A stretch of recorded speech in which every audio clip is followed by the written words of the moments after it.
إن الحمد لله وصلي وأسلم على نبينا مصطفى محمد صلى الله عليه وسلم وعلى آله وصحبه أجمعين أما بعد ഈ ഐഹിക ദുനിയാവിനെ പറ്റി അല്ലാഹുവിന്റെ വിശുദ്ധ ഖുർആൻ വിശദീകരിക്കുന്നത് നോക്കൂ. വമാ ഹാദിഹി ദുനിയ ഇല്ലാ ലഹുവും വലഇബ്. ഈ ഐഹിക ദുനിയാവെന്ന് പറഞ്ഞാൽ കളിയും വിനോദവുമല്ലാതെയല്ല.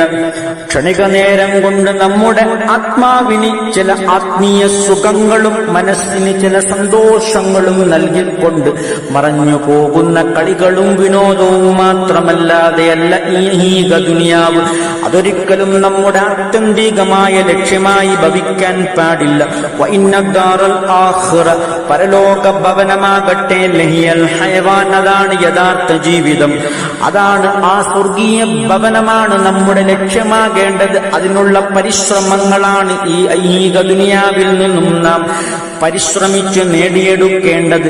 ആ സ്വർഗത്തിലുള്ള നദികളിൽപ്പെട്ട ഒരു നദിയാണ് കൗസർ. അതാണ് അല്ലാഹു സുബ്ഹാനഹു തആല വിശദീകരിക്കുന്നത്. ഇന്നാ അഅ്തൈനാകൽ കൗസർ, നബിയെ താങ്കൾക്ക് നാം കൗസർ നൽകിയിരിക്കുന്നു. അതായത് ഹൗദുൽ കൗസർ മുഹമ്മദ് നബിക്ക് നൽകിയിരിക്കുന്നു. ആ ഹൗദുൽ കൗസറിൽ നിന്നും മഅ്ശറയിൽ അതികഠിനമായ ചൂടും വിയർപ്പിലും വിഷമിക്കുന്ന സമയത്ത് ആ ഹൗദുൽ കൗസർ മുഅ്മിനീങ്ങൾക്ക് അല്ലാഹുവിന്റെ റസൂൽ കോരിക്കൊടുക്കുന്നതാണ്. എന്നാൽ ചിലർക്ക് ഈ ഹൗദുൽ കൗസർ തടയപ്പെടുന്നതാണ്.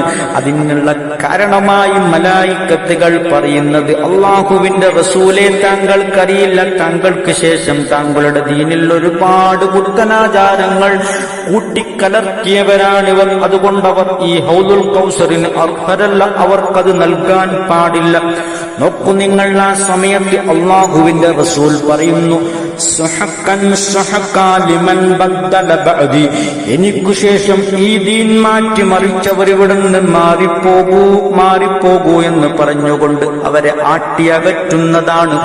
അവർക്ക് ഹൗദുൽ കൗസർ ലഭിക്കില്ല. എത്ര വലിയൊരു നഷ്ടമാണ് ആ സംഭവിക്കുന്നത്. ഒരു പ്രാവശ്യം കുടിച്ചു കഴിഞ്ഞാൽ പിന്നെ ഒരിക്കലും ദാഹമനുഭവപ്പെടാത്ത അതിവിശിഷ്ടമായ ആ ഹൗദുൽ കൗസറിന്റെ ദ്രാവകം തടയപ്പെടുന്നവർ എത്ര വലിയ നഷ്ടക്കാരാണ്. അതുകൂടാതെ വലിയ അതികഠിനമായ അല്ലാഹുവിന്റെ ശിക്ഷക്കും അവർ പത്രീഭൂതരാകും.